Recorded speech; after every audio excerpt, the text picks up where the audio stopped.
On peut dire que la saison a plutôt bien commencé pour eux. Les Aigles de Nice sont actuellement 3e du classement de première division de hockey sur glace et ça sera évidemment la grande attraction de cette émission. Les joueurs sont avec nous, en tout cas certains des joueurs de l'équipe sont avec nous. Bonsoir à tous, bienvenue sur le plateau d'Azur Sport.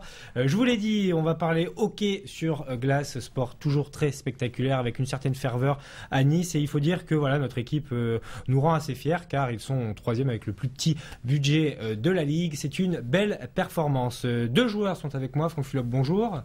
Bienvenue sur ce plateau. C'est la première fois qu'on vous reçoit, si je ne m'abuse. Vous êtes déjà venu? Non, jamais. C'est la première fois. Et en face de vous, Jimmy Lundberg, bonjour. Bonjour. Alors, si l'interview se passe mal, il faudrait que je parle suédois.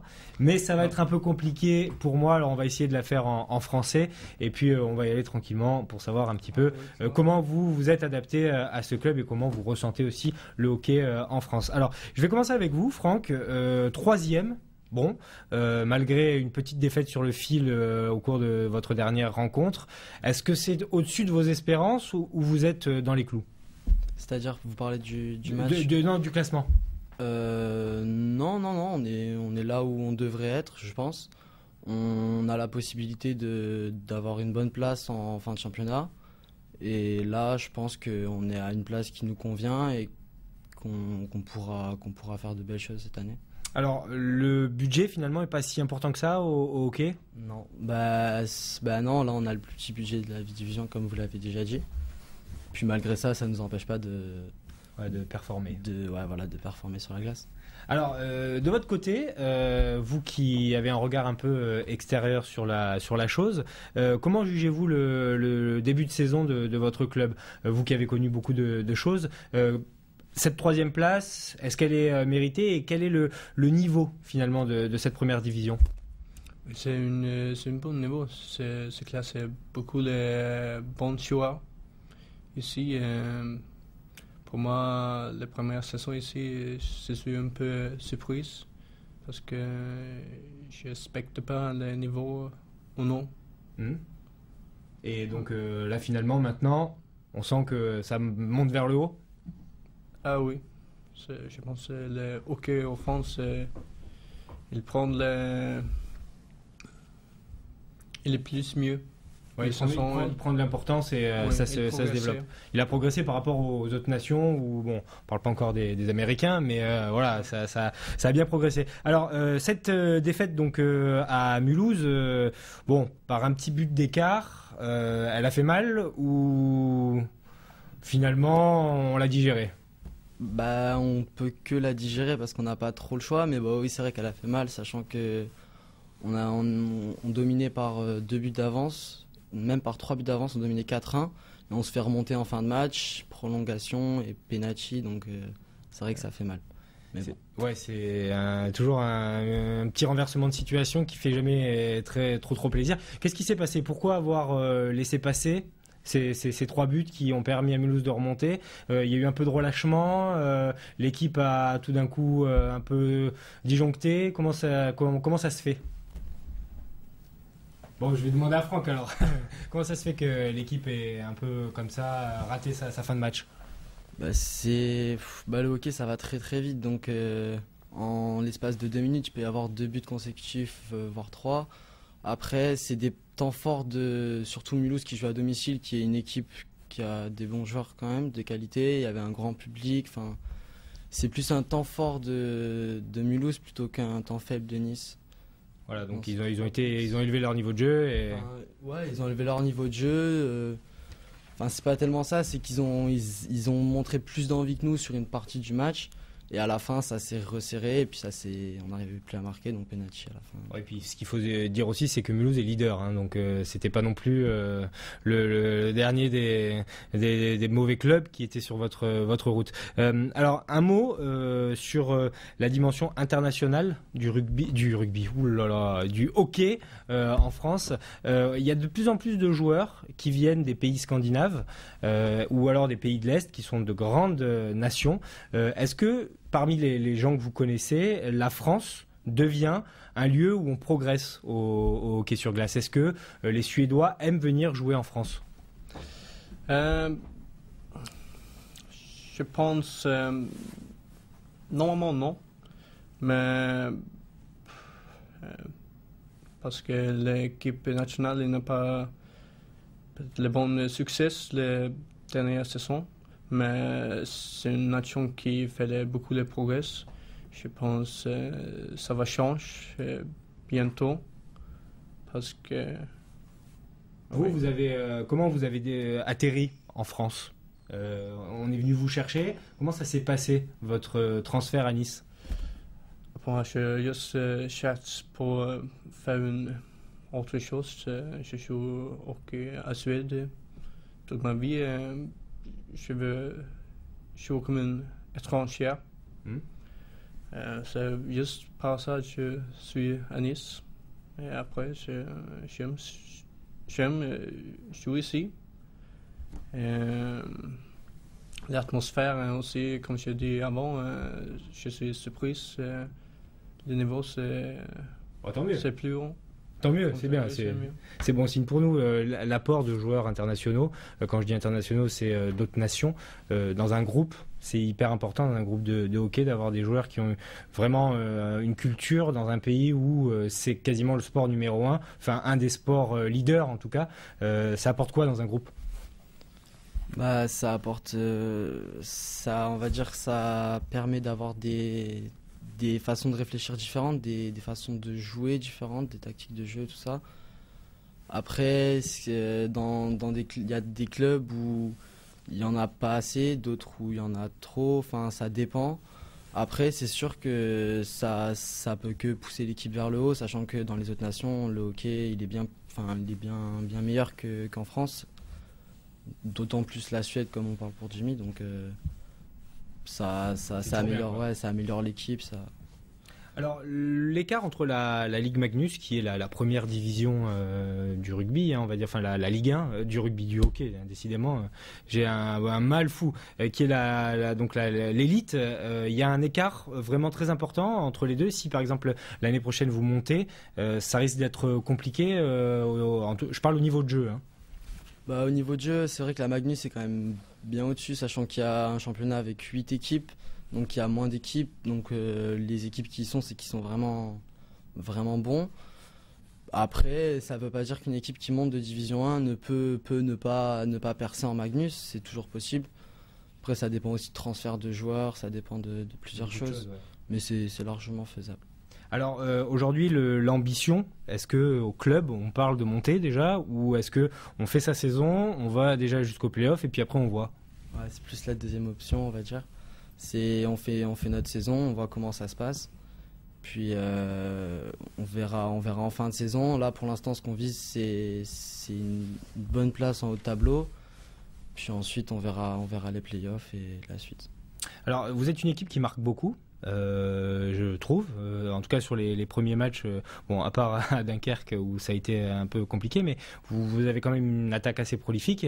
Aujourd'hui, pour les novices, est-ce que le hockey ça se joue en défense ou est-ce que ça se joue en attaque principalement? C'est-à-dire que quitte à choisir, qu'est-ce qu'il faut avoir de plus fort comme secteur? Plutôt l'attaque ou la défense et un bon gardien? Bah, je pense la défense. Après, c'est une façon de voir les choses, mais moi, je dirais la défense parce que si on n'a pas une équipe en place défensivement, c'est pas possible, sachant que ça va très vite au hockey. Et après, c'est sûr qu'offensivement, il faut avoir des bons joueurs aussi parce que sans marquer, on ne gagne pas. Mais la base, c'est la défense, je pense. Alors, Jimmy, est-ce que vous pouvez nous expliquer en Suède comment marche le hockey? Est-ce que c'est comme le foot chez nous ou pour le coup le rugby, un sport très populaire qu'on voit à la télé et que les jeunes pratiquent beaucoup? C'est ça le hockey en Suède? Ah oui, je pense que c'est le deuxième populaire sport au Suède. C'est juste le foot qui avance, mais c'est beaucoup les jeunes qui font hockey. C'est une grande tradition. Beaucoup de bien coachs qui connaissent le hockey très bien. Aussi, c'est beaucoup de bons programmes à l'école si tu veux jouer au hockey avec l'école aussi. On peut gagner de l'argent en jouant au hockey en Suède? Ah oui, bien sûr. Non, mais je veux dire, les professionnels gagnent pas mal d'argent. Non, tu gagnes beaucoup si tu es professionnel dans un niveau haut. Voilà. Ça te donne envie d'aller jouer là-bas? On peut aller jouer là-bas. Il y a des Français qui jouent là-bas. Je Dans suis les équipes, honnête. enfin les équipes voilà européennes, hein, je veux dire. En Suède, il doit sûrement y en avoir, c'est sûr. Enfin, la Finlande, je sais qu'il y en a quelques-uns. En Suède, je pense aussi, je suis pas, Ouais, enfin, j'en suis pas sûr, mais je pense et c'est sûr. Après, le niveau, c'est pas pareil, quoi. C'est vraiment pas le même. Alors qu'est-ce qui se passe avec le hockey en France? Parce que je l'ai déjà dit ici, bon, c'est quand même un sport avec des buts et avec un certain spectacle, il faut le dire. C'est assez physique, il y a voilà, un vrai engagement. En plus, la salle est assez chaude ici avec les supporters.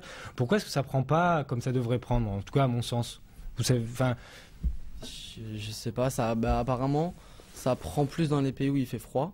Enfin, dans les pays scandinaves et aux États-Unis, au Canada, tout ça. c'est vrai qu'ici en France, les grandes équipes sont à la montagne. Enfin, certaines grandes équipes sont à la montagne. Ouais, dans les Alpes, la plupart. Puis, je pense qu'il y a beaucoup de sports qui empiètent sur des petits sports comme le hockey. Enfin, des sports moins connus comme le hockey sur glace ou d'autres. Et puis, je pense que les choses ont évolué de telle façon que le hockey se développe pas énormément, quoi. Ouais, il faudrait un peu plus de médiatisation aussi. Aussi, je Il pense. faudrait que les chaînes qui retransmettent du sport tentent un peu plus et influencent un peu plus la chose. Alors, prochain match contre Montpellier. À domicile, qu'est-ce qu'il va falloir faire? Est-ce que l'équipe est à craindre? Alors évidemment, elles sont toutes à craindre les équipes, mais comment va falloir les prendre, les Montpelliérains? Va pas falloir les prendre de haut, sachant qu'ils sont légèrement derrière nous au classement. Mais dans tous les cas, nous on prend tous nos matchs à 100%, que ce soit contre les premiers ou contre les derniers, pour dans tous les cas prendre un maximum de points. Et donc on les prendra comme n'importe quelle équipe à 100%. Voilà, et puis on va compter sur le public aussi, évidemment. Là-dessus, par rapport aux salles que vous voyez en France, parce que vous faites aussi le Tour de France malgré tout, est-ce que le public niçois est vraiment particulier par rapport à certaines autres patinoires? Là, ça doit faire 2 saisons. On a un groupe qui s'appelle Testapelada, un groupe de supporters qui nous suit, qui sont d'ailleurs montés à Mulhouse. Et ça fait toujours vraiment c'est vraiment plaisir. Et puis, chaque patinoire a son public. Et puis notre public qui se caractérise ils nous encouragent énormément. Ouais, non, c'est un bon public. Alors, votre ambition dans le hockey, est-ce que vous voulez tirer à fond sur cette corde-là ou ça va être quand même compliqué de gravir encore les échelons? Quelle est votre ambition personnelle? Personnellement, je sais pas du tout encore ce que je vais faire, si je vais un jour changer de club ou pas. Là, je suis en première année junior, donc j'ai encore du temps devant moi. Je finis ma saison junior et j'espère intégrer à 100% l'effectif. Et si on monte en Magnus, ça me ferait vraiment plaisir de jouer en Magnus sous les couleurs de Nice. Vous croyez que c'est possible, Jimmy, de jouer en Magnus pour Nice? Oui, bien sûr. Ça serait une belle aventure. Ça serait une belle aventure. Ça serait bien. Ah oui. Et vous regardez un petit peu le niveau dans la division au-dessus par rapport à ce que vous connaissez du hockey. Comment vous jugez la Magnus, pas la D1, la Magnus? Est-ce que c'est une... Si tu fais les comparaisons? Ouais. Je ne sais pas très sûr, mais je pense que ce n'est pas une très grande différence. Parce que si tu regardes les résultats pour le match avant la saison commence, c'est beaucoup l'équipe Division 1 qui gagne contre l'équipe à Ligue Magnus. Je pense, oui, bien sûr, c'est une différence, mais c'est possible si Nice va prendre la promotion dans Ligue Magnus, je pense. C'est jouable. On va jouer bien dans ces ligues. Il faudrait, par exemple, ça. ouais, bah oui, ça serait bien. Ouais. Ça serait, pour la ville, ça serait peut-être aussi l'occasion de créer un peu l'engouement aussi autour du sport. Si demain vous montez, il faudra recruter des joueurs internationaux, vous pensez? Ou avec les joueurs français, on peut y arriver. On peut toujours, mais il faut un minimum, c'est sûr. Après, avec l'équipe qu'on a cette année, je pense honnêtement qu'on pourrait tenir la route en Ligue Magnus. Bon, bah, il faut voir maintenant, hein. C'est une question de budget aussi. On sait que voilà, là-dedans, l'argent, évidemment, comme dans tous les sports, fait beaucoup. Vous comptez rester à Nice longtemps, ou vous avez envie de progresser encore après, de connaître d'autres choses? Vous voulez rester au long terme à Nice? Oh oui, je veux, mais je dois aussi... parce que je veux jouer dans le plus haut niveau, comme je peux. Ça dépend. Bien sûr, je veux prendre la première place avec Nice et jouer à Ligue Magnus la saison première, mais comme un joueur professionnel, c'est la même pour tous les sports. Tu changes les clubs. Ouais, parce que tu veux. Oui, mais j'aime Nice, bien sûr, et je veux rester ici pour longtemps si c'est possible. Mais... Voilà, donc pour longtemps, et d'aller gagner un peu des titres et déjà se qualifier pour les playoffs. Alors la prochaine échéance de Nice, c'est contre Montpellier le 19, donc ne loupez pas tout cet événement. Je regarde la seconde date parce que vous jouez 2 fois d'affilée à la maison, puisqu'après vous recevrez l'équipe Saint-Gervais-Megève, donc c'est l'équipe Mont-Blanc, hein, c'est comme ça qu'elle s'appelle sur le site officiel de la Ligue. Donc voilà, 2 occasions pour vous d'aller encourager les Aigles de Nice qui ont bien besoin de ça, et puis de voir aussi pour vous l'ambiance qu'il y a à la patinoire pendant les matchs. Merci à tous les deux, on croise les doigts pour que tout se passe bien, et puis on fera un point juste avant la fin de la saison régulière, parce qu'après vous savez on enchaîne avec un système de play-off, donc les premiers sont qualifiés et se rencontrent entre eux jusqu'à ce que mort s'en suive, comme on dit. Merci de nous avoir suivis, rendez-vous la semaine prochaine pour un nouveau numéro d'Azur Sport. En attendant, passez un excellent week-end. Salut.